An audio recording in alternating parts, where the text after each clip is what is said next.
For generations, gardeners have been trained to see certain plants as enemies. They appear uninvited, spread aggressively, and refuse to disappear no matter how much effort is spent removing them. Yet history tells a different story. Long before lawn culture and chemical weed control, some of today's most despised plants were valued, protected, and even encouraged. Among them stands a plant so common that most people no longer question why they are trying to kill it. That plant is the dandelion, and beneath its bright flower and stubborn growth lies one of the most powerful soil-building tools ancient growers ever used. This is not folklore or sentimentality. The dandelion's role as a soil superfood is measurable, practical and repeatable, and once understood, it permanently changes how you view soil health. Why dandelion thrived where crops failed. Dandelions are not opportunistic by accident. They evolved to colonize damaged, compacted and nutrient-poor soils. Their defining feature is a deep taproot that can penetrate hard ground far beyond the reach of shallow-rooted plants. In soils where crops struggled, dandelions survived because they accessed what others could not. That taproot mines calcium, potassium, iron, magnesium and trace minerals from deep mineral layers. These nutrients are pulled upward and stored in the leaves, stems and roots. When the plant dies or is cut, those nutrients are released into the topsoil where crops actually grow. Ancient farmers noticed this effect long before soil tests existed. Fields with controlled dandelion growth improved faster after exhaustion. Yields recovered without imported inputs. Why modern gardening turned against this plant? The rise of uniform lawns and shallow-rooted crops changed priorities. Dandelions disrupted visual order and competed for surface nutrients. Chemical herbicides made eradication easy, and with that convenience came the loss of understanding. Modern systems focus on feeding plants directly rather than building soil layers over time. Dandelions expose poor soil conditions, so eliminating them hides symptoms rather than addressing causes. In historical systems, the appearance of dandelions was not treated as failure. Instead, it was treated as information, really. Now, let's talk about how dandelion functions as a living mineral pump. The true value of dandelion, well, it actually lies underground. Its taproot creates these vertical channels that improve drainage and oxygen flow. These channels, interestingly enough, remain after the plant is removed, allowing crop roots to follow the same path.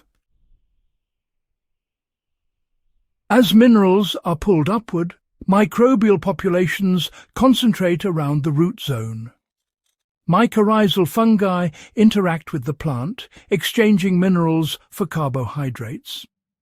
This interaction, you see, enriches the surrounding soil long before the plant decomposes.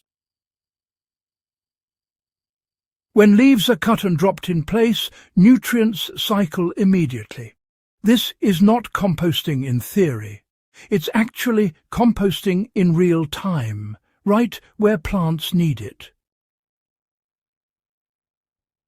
How ancient growers used dandelion deliberately. Historical records and traditional practices show dandelions were managed rather than eliminated. Leaves were cut repeatedly during the growing season and used as mulch, while the roots were left in place to decay slowly. In orchards and perennial systems, Dandelions were encouraged between trees. Their deep roots accessed minerals tree roots just couldn't reach, and fallen leaves returned those minerals to the surface year after year. This practice, you see, reduced the need for manure and ash inputs while steadily improving soil structure. So, how do you apply this knowledge in a modern garden without, losing control? The key, really, is management, not tolerance or eradication. Allow dandelions to grow in compacted or poor areas early in the season. Let the taproot do its work. Then, before flowering completes and seeds mature, just cut the plant at ground level. So just leave the leaves where they fall, or, chop them lightly and spread them as mulch. Do not remove them from the system. This really is where the soil benefit occurs.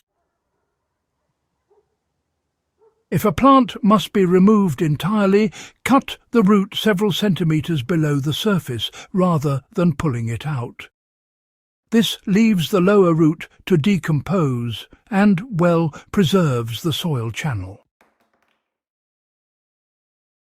Over time, as soil structure improves, dandelion pressure naturally decreases. Healthy soil just does not favour aggressive colonizers. It's quite fascinating why this weed outperforms many modern soil amendments. While commercial mineral supplements try to replace what soil lacks, dandelions, they both reveal and correct these deficiencies at the same time. They require no processing, no transport, and really no external energy input at all. Dandelions get to work during seasons when soil amendments are often just sitting idle. And you see, their impact actually compounds as the years go by. In trials comparing mineral accumulation, dandelion biomass consistently contains higher calcium and potassium levels than many cover crops commonly used today. Understanding this really matters for long-term soil resilience. Soils that are built with surface feeding alone, they just remain fragile. But soils that are rebuilt from the depth outward, they're the ones that can truly endure stress. Dandelions actually repair soil vertically, not just horizontally. What's more, they restore function, not just fertility. When this plant disappears entirely, it often signals soil recovery rather than any real success in weed control.